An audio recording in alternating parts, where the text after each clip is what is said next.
ಇತ್ತೀಚಿನ ಸಂಚಿಕೆಗಳನ್ನು ಜಾಹೀರಾತಿನ ಕಿರಿಕಿರಿ ಇಲ್ಲದೆ ನೋಡಿ.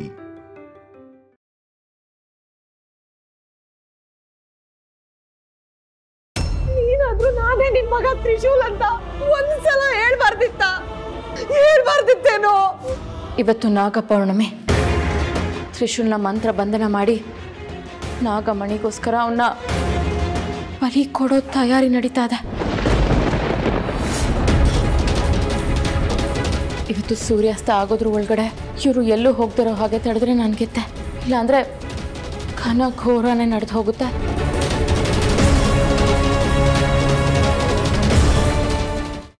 ಅಮ್ಮ, ಯಾಕಿವತ್ತು ಹೀಗೆ ವಿಚಿತ್ರವಾಗಿ ಮಾತಾಡ್ತಾ ಇದ್ದೀರಲ್ಲ? ವಿಚಿತ್ರವಾಗಿ ಮಾತಾಡ್ತಿಲ್ಲ ತಾಯಿ, ಚಿತ್ರ ಸ್ಪಷ್ಟ ಆಯ್ತು. ನೀನು ನಾಗದೇವತೆ ತಾನೆ.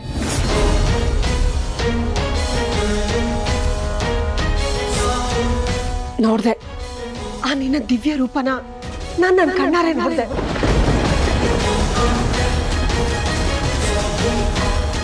ನೋಡ್ದಾಗ ಭಯ ಆಯ್ತು ತಾಯಿ. ಆದ್ರೆ ಇವಾಗ ನಿನ್ನ ನೋಡುವಾಗ ಮನ್ಸಲ್ಲಿ ಬರೀ ಭಕ್ತಿ ಮಾತ್ರ ಇದೆ ತಾಯಿ.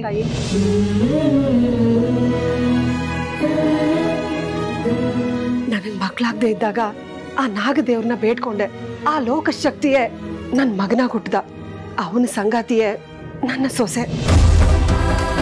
ಅಲ್ಲ, ಇದೆಲ್ಲ ನಿಮ್ಗೆ ಎಲ್ಲ ನನಗ್ ಗೊತ್ತಾಯ್ತು ತಾಯಿ. ಆದ್ರೆ ಹೇಗೆ ಅಂತ ಮಾತ್ರ ಕೇಳ್ಬೇಡ. ಹೇಳೋ ಅಂತ ಪರಿಸ್ಥಿತಿಲಿ ನಾನಿವಾಗಿಲ್ಲ. ಮುಂದೆ ನಿನ್ಗೆ ಎಲ್ಲ ಅರ್ಥ ಆಗುತ್ತೆ ತಾಯಿ. ನೀನ್ ಇವಾಗ ನನ್ ಮುಂದೆ ಇದ್ಯಾ, ನಿನಗ್ ಪೂಜೆ ಮಾಡ್ಬೇಕು ಅನ್ನೋ ದೊಡ್ಡ ಆಸೆ ಇದೆ. ದಯವಿಟ್ಟು ಅದಕ್ಕೆ ಅವಕಾಶ ಮಾಡ್ಕೊಡ್ತೀಯಾ? ಅಲ್ಲ, ಅದು ನಾನು ದಯವಿಟ್ಟು ಇಲ್ಲ ಅಂತ ಹೇಳ್ಬೇಡ ಅಂತ ಹೇಳಿದ್ನಲ್ಲ ತಾಯಿ. ಬಾಮ್ಮ.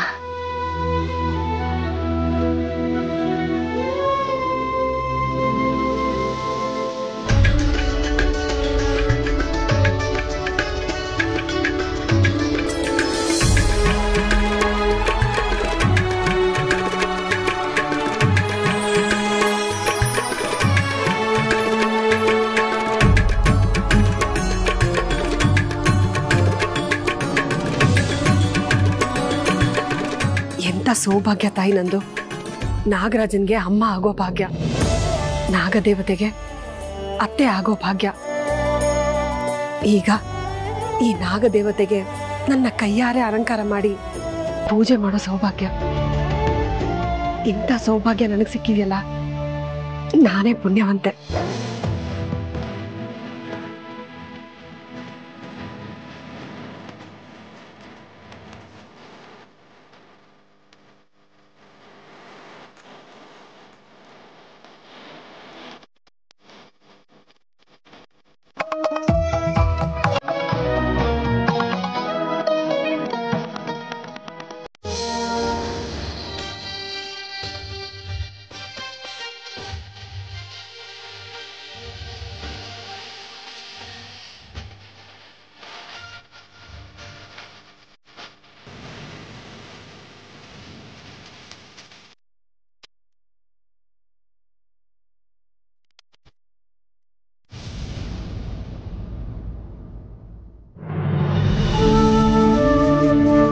ತಾಯಿ, ನನ್ಗೆ ಆಶೀರ್ವಾದ ಮಾಡಮ್ಮ.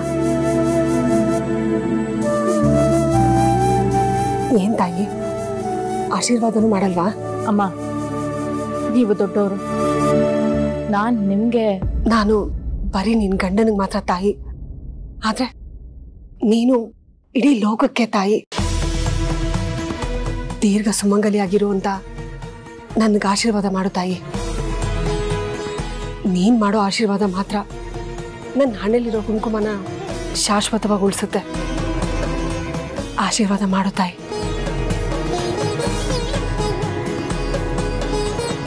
ದೀರ್ಘ ಸುಮಂಗಲಿ ಫಲಿತದ. ಧನ್ಯಳಾದೆ ತಾಯಿ, ಧನ್ಯಳಾದೆ.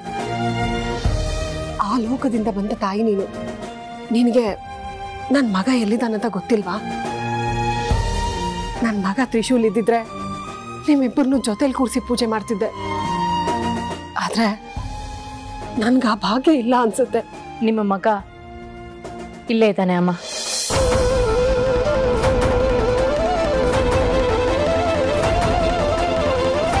ನನ್ನ ಜೊತೆಗಿದ್ದಾನಲ್ಲ ಅಭಯ್, ಅವನು ಬೇರೆ ಯಾರು ಅಲ್ಲ, ನಿಮ್ಮ ಮಗ ತ್ರಿಶೂಲ್.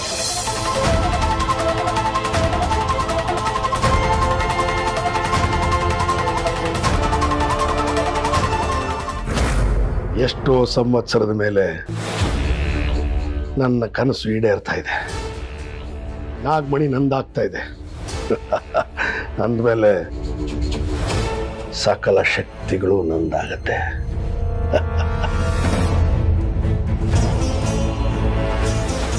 ನಾಳಿನ ನಾಗಪೂರ್ಣಿಮೆ ಪೂಜೆ ಸುಲಭ ಅಲ್ಲ ಮಾಯ.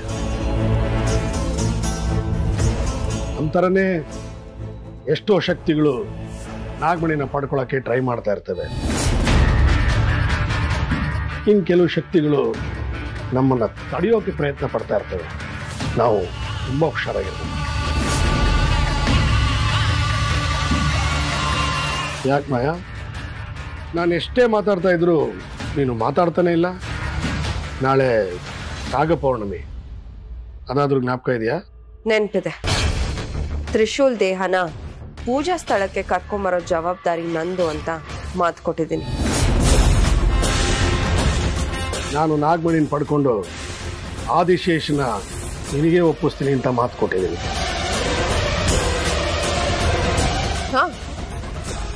ಆ ಮಾತು ತಪ್ಪಿದ್ರೆ ಮತ್ತೆ ನಿಮ್ಗೆ ಮಾತಾಡೋದಕ್ಕೆ ಪ್ರಾಣನೂ ಇರಲ್ಲ ಅಂತ ಹೇಳಿದ್ದೆ. ಅದನ್ನ ನಾನು ಮರ್ತಿಲ್ಲ. ನಾಗಮಣಿ ನನ್ನ ಕೈ ಸೇರೋವರೆಗೂ ಮಾತ್ರ ನಮಗೆ ಆದಿಶೇಷನ ಅಗತ್ಯ ಇದೆ. ಆಮೇಲೆ ಈಸ್ ಅ ವೇಸ್ಟ್. ನಿನಗೆ ಒಪ್ಪಿಸ್ತೀನಿ. ಆದಿಶೇಷ ನನ್ನವನಾದ್ರೆ ನಾಗಮಣಿ ಪಡೆಯೋದು ಕಷ್ಟದ ವಿಚಾರ ಅಲ್ಲ. ಒಂದು ಸಲ ನಾಗಮಣಿ ನನ್ನ ಕೈ ಸೇರಲಿ, ಆಮೇಲೆ ಆದಿಶೇಷನ ಕೊಲ್ಲೋದು ನನಗೇನು ಕಷ್ಟ ಅಲ್ಲ. ಮರಿಬೇಡ ಮಯ, ನಾಳೆ ನನಗೆ ನಾಗಮಣಿ ಸಿಕ್ಕೋದಿಲ್ಲ.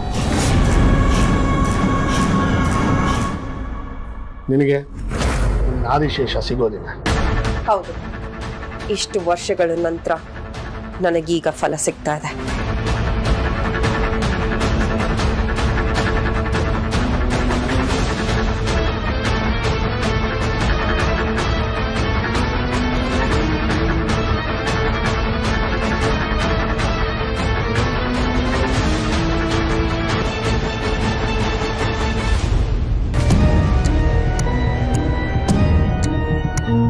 ದಿಶ ಅವರಿಬ್ರು ಒಂದಾಗ್ಬಿಟ್ರು. ನಾಳೆನೆ ನಾಗಪೂರ್ಣಿಮೆ.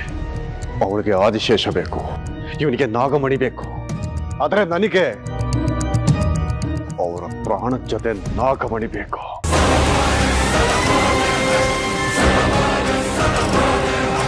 ಫಸ್ಟ್ ಅವರು ನಾಗಮಣಿನ ಪಡ್ಕೊಳ್ಳಿ, ಆಮೇಲೆ ಅವ್ರನ್ನ ಕೊಂದಾದ್ರೂ ಸರಿ ನಾಗಮಣಿನ ನಾನು ಕಿತ್ಕೊಳ್ತೀನಿ. ನಂದೀಶ, ನಂದೀಶ, ಯಾಕೆ ಇಂಥ ಸಮಯದಲ್ಲೂ ಮಾತಾಡದೆ ಸುಮ್ಮನಿದೆಯಾ? ಯಾಕೆ? ಅಲ್ಲ ಯಜಮಾನ್ರೆ, ಅವ್ರು ಯಾವ್ದು ಕೆಟ್ಟ ಪೂಜೆ ಮಾಡ್ತಾ ಇದ್ದಾರೆ, ತ್ರಿಶೂಲ್ಗೆ ಅದರಿಂದ ತೊಂದರೆ ಆಗುತ್ತೆ, ಅದೆಲ್ಲ ಗೊತ್ತಿದ್ದು ನಾವು ಸುಮ್ಮನೆ ಇದ್ರೆ ಹೇಗಾಗುತ್ತೆ? ನೋಡು ನಂದೀಶ, ನಾವು ಯಾವುದಾದ್ರೂ ಒಂದು ಗುರಿ ಕಡೆ ಹೊರಟಿದೀವಿ ಅಂದ್ರೆ ನಮ್ಮ ಗಮನ ಗುರಿ ಕಡೆ ಮಾತ್ರ ಇರಬೇಕು. ಅದನ್ನು ಬಿಟ್ಟು ಅಪ್ಪ ಅಮ್ಮ ಹೆಂಡತಿ ಮಕ್ಕಳು ಅನ್ನೋ ದಾಕ್ಷಿಣ್ಯಕ್ಕೊಳಗಾದ್ರೆ ನಾವು ಎಲ್ಲೂ ಹೋಗೋಕ್ಕಾಗದೆ ಅಲ್ಲೇ ಇರ್ಬೇಕಾಗತ್ತೆ. ನಾನು ಮುಂದೆ ಹೋಗ್ಬೇಕು ಅಂತ ಇರೋನು, ನನಗೆ ಬೇರೆ ಯಾವ ಯೋಚನೆ ಇಲ್ಲ. ಯಾರಿಗೇನಾಗುತ್ತೋ ಬಿಡುತ್ತೋ ನನಗೆ ಬೇಕಾಗಿನೂ ಇಲ್ಲ. ಒಂದು ವೇಳೆ ನನ್ನ ಮಗ ಆದಿಶೇಷನಿಗೆ ನಾನೇ ಅವನ ಪರಮಶತ್ರು ಅಂತ ಗೊತ್ತಾದ್ರೆ ಅವನು ನನ್ನನ್ನು ಉಳಿಸ್ತಾನ. ಹೀಗಿರುವಾಗ ಅವನಿಂದ ಬರೋ ಪ್ರಾಬ್ಲಮ್ನ ಬೇರೆಯವ್ರು ಸಾಲ್ವ್ ಮಾಡ್ತಾರೆ ಅಂತಂದ್ರೆ ನಾನ್ಯಾಕೆ ಬೇಡ ಅನ್ಲಿ?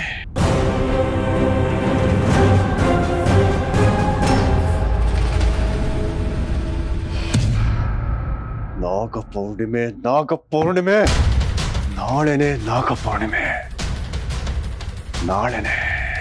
ಸೊ ಇದೇ ಫೈನಲ್ ಡೇ. ಇಷ್ಟು ವರ್ಷಗಳ ನನ್ನ ಕನಸನ್ನ ಈಡೇರಿಸ್ಕೊಳ್ಳೋದಕ್ಕೆ ಇದೇ ಸರಿಯಾದ ಸಮಯ. ನಾನು ಒಂಟಿಯಾದರೂ ಪರವಾಗಿಲ್ಲ, ನನ್ನ ಕನಸುಗಳನ್ನ ಈಡೇರಿಸ್ಕೊಳ್ಳೇಬೇಕು. ಹೇಗೆ ಎಲ್ಲ ಈಸಿಯಾಗೇ ಇತ್ತು. ಈಗ ನನ್ನ ಪರವಾಗಿದ್ದು ನನಗೆ ಮಾರ್ಗದರ್ಶನ ನೀಡ್ತಿದ್ದ ಆ ತ್ರಯಂಬಕ ಅವನು ಕೂಡ ಶತಶೃಂಗನ ಜೊತೆ ಸೇರಿದ್ದಾನೆ. ಇನ್ನು ನನ್ನ ಜೊತೆಗಿದ್ದ ಮಾಯಾ ಅವಳು ಕೂಡ ಅವನ ಜೊತೆ ಮಿಂಗಲಾಗಿದ್ದಾಳೆ. ನೋ ನೋ ನೋ, ನಾನು ಒಬ್ಬಂಟಿಯಾದರೂ ಸರಿ ಹೋರಾಡಲೇಬೇಕು. ನನಗೆ ಬೇಕಾಗಿರೋದನ್ನ ನಾನು ಪಡ್ಕೊಳ್ಳೇಬೇಕು. ಇದು ಫೈನಲ್ ವಾರ್. ಎಸ್, ನಾಗಮಣಿಯನ್ನ ಪಡ್ಕೊಂಡ್ರೆ ನನಗೆ ಅಮರತ್ವ. ನಾಗಮಣಿ ನನ್ನದಾಗಲೇಬೇಕು. ಅವರೆಲ್ಲರೂ ಸೇರಿ ಪೂಜೆ ಮಾಡಿ ನಾಗಮಣಿನ ಪಡ್ಕೊಳ್ಳೋದಕ್ಕೆ ಪ್ರಯತ್ನ ಮಾಡ್ತಿದಾರಲ್ವಾ? ಪಡ್ಕೊಳ್ಳಿ. ಅವರು ನಾಗಮಣಿನ ಪಡ್ಕೊಂಡ ಮೇಲೆ ಒಬ್ಬೊಬ್ಬರನ್ನು ಶೂಟ್ ಮಾಡಿ ಸಾಯಿಸಿ ನಾಗಮಣಿನ ನಾನು ಕಿತ್ಕೊಳ್ತೀನಿ. ಎಸ್, ನಾಗಮಣಿನ ನನ್ನದಾಗಿಸ್ಕೊಳ್ತೀನಿ. ಶತ್ರುಗಳು ಎದೆ ಬಗದಾದ್ರೂ ಸರಿ ನಾಗಮಣಿನ ನಾನು ಪಡ್ಕೊಳ್ಬೇಕು. ಒಬ್ಬಂಟಿಯಾಗಾದ್ರೂ ಸರಿ ನಾಗಮಣಿ ನನ್ನದಾಗಬೇಕು, ನನ್ನದಾಗಬೇಕು, ನನ್ನದಾಗಬೇಕು.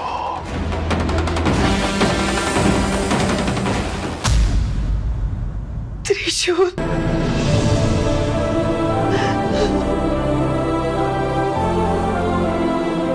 ಮಗನೇ, ನೀನ್ ಮನೆಗ್ ಬಂದಾಗ ನನ್ ಜೊತೆ ಮಾತಾಡ್ದಾಗ ನನ್ ಮಗ ತ್ರಿಶೂಲ್ ಮಾತಾಡ್ತಿದ್ದಾನೆ ಅಂತ ಅನಿಸ್ತು. ಆದ್ರೆ ನನ್ ಕರಳಕ್ ಗೊತ್ತಾಗಿದ್ದು ನನ್ ಮನ್ಸಿಗೆ ಗೊತ್ತಾಗ್ಲಿಲ್ವಲ್ಲ ಮಗನೇ. ಕ್ಷಮಿಸ್ಬಿಡು.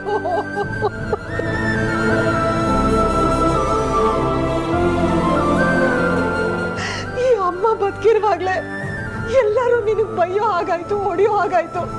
ನೀನ್ ಪ್ರತಿ ಸಲ ಮನೆಗ್ ಬಂದು ಅಮ್ಮ ಅಮ್ಮ ಅಂತ ಕರೀತಾ ಇದ್ದೆ. ನೀನೇ ನನ್ ಮಗ ಅಂತ ನನಗ್ ಗೊತ್ತಾಗ್ಲಿಲ್ವಲ್ಲಪ್ಪ, ನನಗ್ ಗೊತ್ತಾಗ್ಲಿಲ್ಲ ಮಗನೇ. ನೀನಾದ್ರೂ ನಾನೇ ನಿನ್ ಮಗ ತ್ರಿಶೂಲ್ ಅಂತ ಒಂದ್ಸಲ ಹೇಳ್ಬಾರ್ದಿತ್ತೇನೋ ಮಗನೇ. ಒಂದ್ಸಲ ಈ ಅಮ್ಮನ ಅಮ್ಮ ಅಂತ ಕರಿಯೋ, ಅಮ್ಮ ಅಂತ ಕರಿಯೋ. ತ್ರಿಶೂಲ್ ಕರಿಯಪ್ಪ.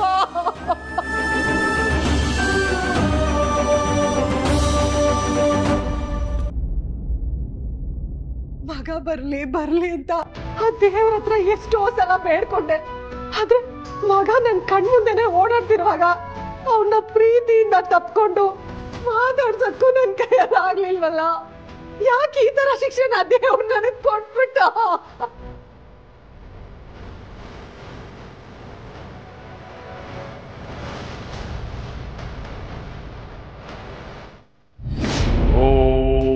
ಕುಂಕುಮಾಂಕಿತವರ್ಣಾಯ ಕುಂದೇಂದು ಧವಳಾಯ ಚ ವಿಷ್ಣುವಾಹನ ನಮಸ್ತುಭ್ಯಂ ಪಕ್ಷಿರಾಜಾಯತೆ ನಮಃ ಕಾಳಿಕಾಯ ನಮಃ ರಕ್ತರಾತ್ರಿ ಸ್ವರೂಪಿಣ್ಯೇ ನಮಃ ಕಾಲಕಾಲಾಯೇ ನಮಃ ಜ್ವಾಲಮಾಲಿನ್ಯೇ ನಮಃ ರುಂಡಮಾಲಿನ್ಯೇ ನಮಃ.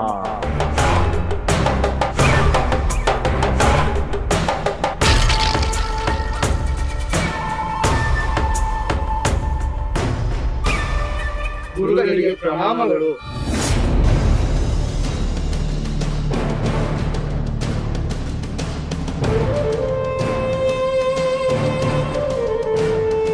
ನಿಮ್ಮನ್ನೆಲ್ಲ ಇಲ್ಲಿಗೆ ಯಾಕೆ ಕರೆಸಿದ್ದು ಅಂತ ಗೊತ್ತಾ?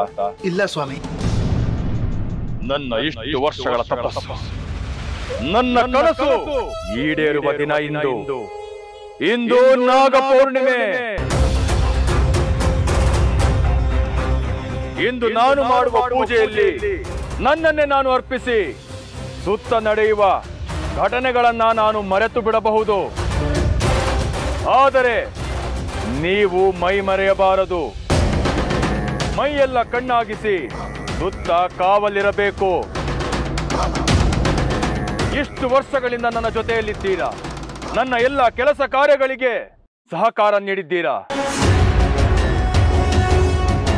ಇವತ್ತು ನಾಗಪೂರ್ಣಿಮೆ, ಮಹಾಶಕ್ತಿಯನ್ನ ಒಲಿಸಿಕೊಳ್ಳುವ ದಿನ. ನಾನು ಬಯಸಿದ ಶಕ್ತಿ ನನ್ನದಾಗುವ ದಿನ. ಇಷ್ಟು ವರ್ಷ ನನ್ನೊಟ್ಟಿಗಿರುವ ನಿಮಗೆ ನೀವು ಬಯಸಿದ್ದನ್ನು ಕೊಡುವ ದಿನ. ಇವತ್ತು ನಾಗಪೌರ್ಣಮಿ. ತ್ರಿಶೂಲ್ನ ಮಂತ್ರ ಬಂಧನ ಮಾಡಿ ನಾಗಮಣಿಗೋಸ್ಕರ ಅವನ್ನ ಬಲಿ ಕೊಡೋ ತಯಾರಿ ನಡೀತಾ ಇದೆ.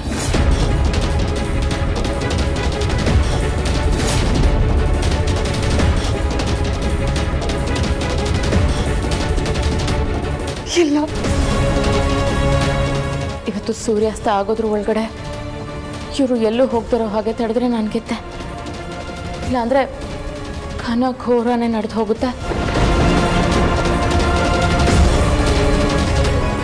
ನಾನು ಏನು ಮಾಡಬೇಕು ಅಂತಾನೆ ಗೊತ್ತಾಗ್ತಿಲ್ಲಮ್ಮ. ನೀನೇನು ಯೋಚನೆ ಮಾಡಬೇಡ ತಾಯಿ. ನನಗೆ ಮಕ್ಕಳಾಗದೆ ಇದ್ದಾಗ ನಾನು ಬೇಡ್ಕೊಂಡಿದ್ದು ಸುಬ್ರಹ್ಮಣ್ಯ ಸ್ವಾಮಿನ.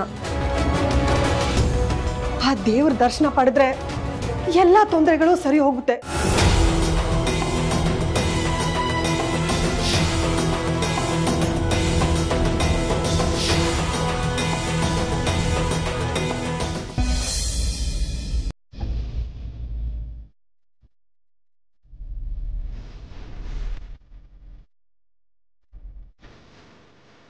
ಅಮ್ಮ ನಿನ್ನ ಹತ್ರ ಅಷ್ಟೆಲ್ಲ ಮಾತಾಡಿದ್ರು ಏನಾದ್ರು ನೆನಪಾಯ್ತಾ?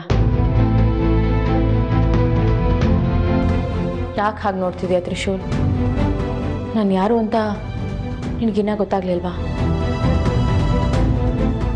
ನೀನು ಯಾರು? ನೀನು ಯಾಕೆ ಯಾವಾಗಲೂ ನನ್ನ ಜೊತೆಲೇ ಇರ್ತೀಯ? ನನ್ನ ಏನೇನೋ ಹೆಸರಿಡ್ದೆಲ್ಲ ಕರೀತೀಯ, ಯಾಕೆ? ನಿನ್ನ ಎಲ್ಲ ಪ್ರಶ್ನೆಗಳಿಗೂ ಉತ್ತರ ಸಿಗಲಿ ಅಂತಾನೆ ನಿನ್ನ ದೇವ್ರ ಮುಂದೆ ಕರ್ಕೊಂಡು ಬಂದಿದ್ದೀನಿ. ನೀನೇ ತ್ರಿಶೂಲ್, ನೀನೇ ಆದಿಶೇಷ ಅಂತ ನಿನಗೆ ಎಷ್ಟು ಸಲ ಹೇಳಿದ್ರು ಅರ್ಥ ಆಗ.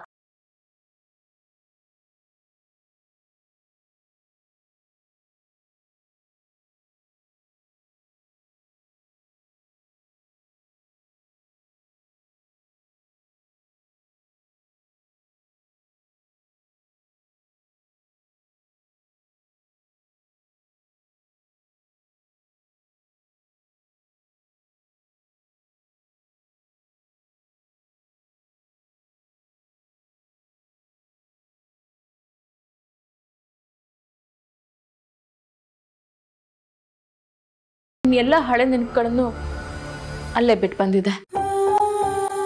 ನೀನ್ ಬಂದು ನಾವಿಬ್ರು ಸೇರಿ ನಾಗಮಣಿ ತಗೊಂಡು ನಾಗಲೋಕಕ್ಕೆ ಮರಳಿ ಹೋಗ್ತೀವಿ ಅಂತ ಕನ್ಸು ಕಟ್ಟಿದೆ. ಆದ್ರೆ ನಾನು ಕಂಡ ಕನ್ಸೇ ಒಂದು, ಇಲ್ಲ ಆಗ್ತಿರೋದೇ ಇನ್ನೊಂದು.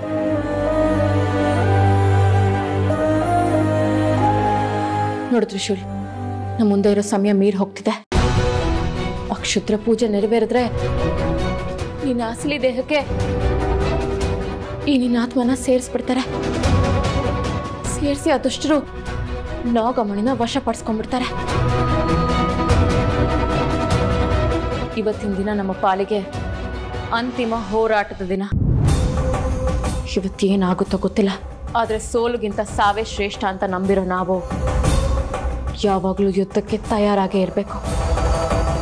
ಆದ್ರೆ ಇಂಥ ಸಮಯದಲ್ಲಿ ನಿನಗೆ ಯಾವುದ್ರ ಬಗ್ಗೆನೂ ನೆನಪಿಲ್ವಲ್ಲ ಅಂತ ನನಗೆ ನೋವಾಗ್ತಿದೆ. ಬಂದಿದ್ದು ಬರ್ಲಿ, ಈ ಹೋರಾಟದಲ್ಲಿ ನನ್ನ ಪ್ರಾಣನೇ ಹೋದ್ರು ನೀನು ಮಾತ್ರ ಯಾರನ್ನು ಸುಮ್ಮನೆ ಬಿಡಬಾರ್ದು ಆದಿಶೇಷ. ನನ್ನನ್ನು ಕೊಂದವ್ರನ್ನ, ನಾಗಮಣಿ ಮೇಲೆ ಕಣ್ಣಿಟ್ಟಿರೋರನ್ನ ನೀನು ಸಂಹಾರ ಮಾಡಲೇಬೇಕು. ಅದೇ ನನ್ನ ಆಸೆ.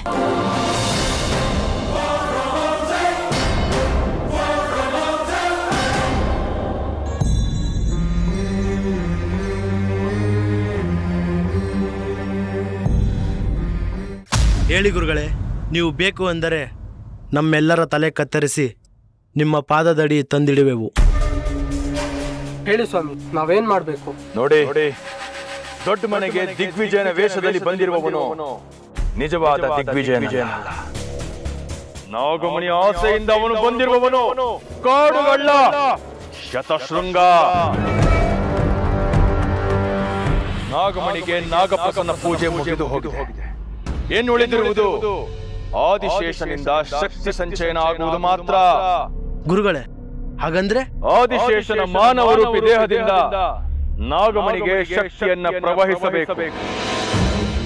ಅದಾಗಬೇಕು ಅಂದ್ರೆ ಮಾನವ ರೂಪಿ ಆದಿಶೇಷ ಮಂತ್ರಮಂಡಲಕ್ಕೆ ಬರಬೇಕು. ಅಭಯ ದೇಹದಲ್ಲಿರುವ ಆದಿಶೇಷನ ಆತ್ಮವನ್ನ ತ್ರಿಶೂಲ್ಗೆ ಸೇರಿಸಬೇಕು.